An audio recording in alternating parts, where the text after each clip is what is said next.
Good morning, everybody. Thank you for joining me today. If you'd like to follow along, we will be in the ninth chapter of the book of Proverbs, coming to the end of this first section, sort of. Um, through these first eight chapters, Solomon has been trying to teach his son about the importance of following a path of wisdom and the danger of foolishness. And what we have in chapter 9 then is the conclusion uh, to his story. And he is going to, once again, he's used this before, use a story to illustrate his point. And this story is the story of someone who has invited people into their home for a meal. And what we have is some opposites in this passage. We're going to have two feasts, two hostesses, two groups of guests, two different ways of living out life, and then two conclusions for the story. And it's a great story. It's that Solomon. It really illustrates Solomon's wisdom in doing this. And so, as we look at this, we're going to break this chapter into two pieces.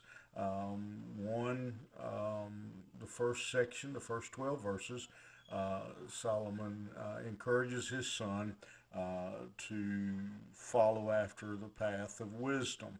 In the second half of the chapter, then he recommends that he ignore and reject the call, the path of foolishness. So, as we begin, let's just read the first 12 verses. Then we'll go back and comment on them. Wisdom hath builded her house. She has hewn out her seven pillars. She has killed her beasts. She has mingled her wine. She has also furnished her table. She hath sent forth her maidens. Um, she crieth upon the highest places of the city. Whoso is simple, let him turn hither. As for him that wanteth understanding, she saith to him, Come eat of my bread, and drink of the wine which I have mingled. Forsake the foolish, and live.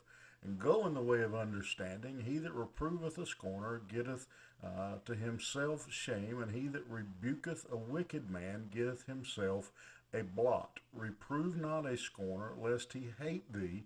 Rebuke a wise man, and he will love you.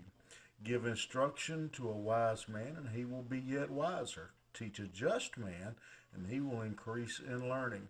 The fear of the Lord is the beginning of wisdom, and the knowledge of the holy is understanding. For by me thy days shall be multiplied, and the years of thy life shall be increased.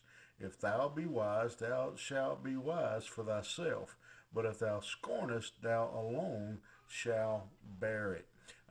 And so again, he uses this story basically of wisdom hosting a party and inviting people in, and again uses that then to show wisdom. And what we have here in these 12 verses again is wisdom calling out and basically sending out the invitation to follow her, to come after her, to enjoy the results of wisdom. That wisdom brings people into a happy and blessed life. That she calls them in, and again uses this same story, a parable, like a New Testament parable, when Solomon then encourages his son to dine at wisdom's house, to be nourished, to be fed by wisdom, and if he does, he'll live a longer life. And he begins to tell him why in verse 1. He says, because wisdom's house is built well. She's built her house. She's hewn out 7 pillars. She has a house that has been built strong. Wisdom is a strong place to be. Wisdom, then we see, kills the beast. She has provided a great feast for her guest, given the very best that she had in this. Wisdom has done everything that she could to provide the very best for her guest. And so again, you see the lesson of this story, that wisdom was providing the very best, that it was the best path to take.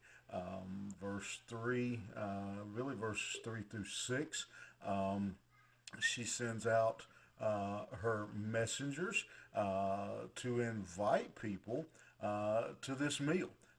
Again, it was offered up for everyone. It was extended to anybody who would attend.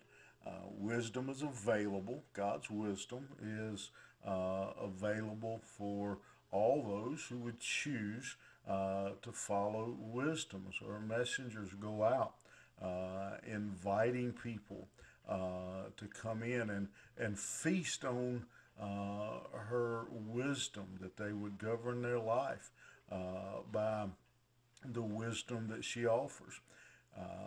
We get down to verse 7, and we see that wisdom offers a warning, and says that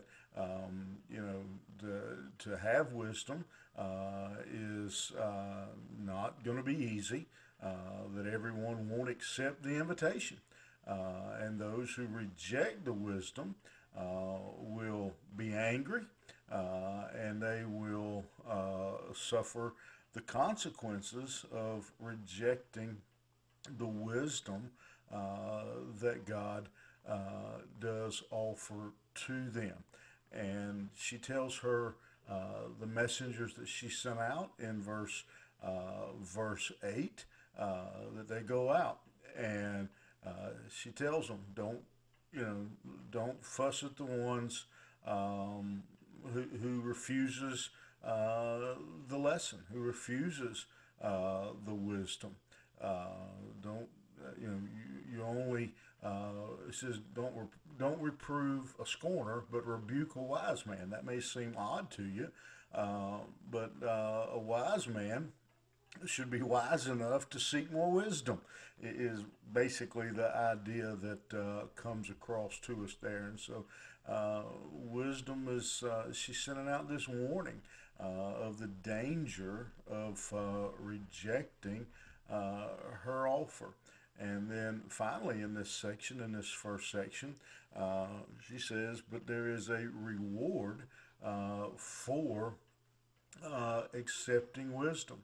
The years will be increased if you're wise, but if you scorn, you alone, you will bear the consequences. And that lesson still holds true today when we live our life according to the wisdom of God and His Word.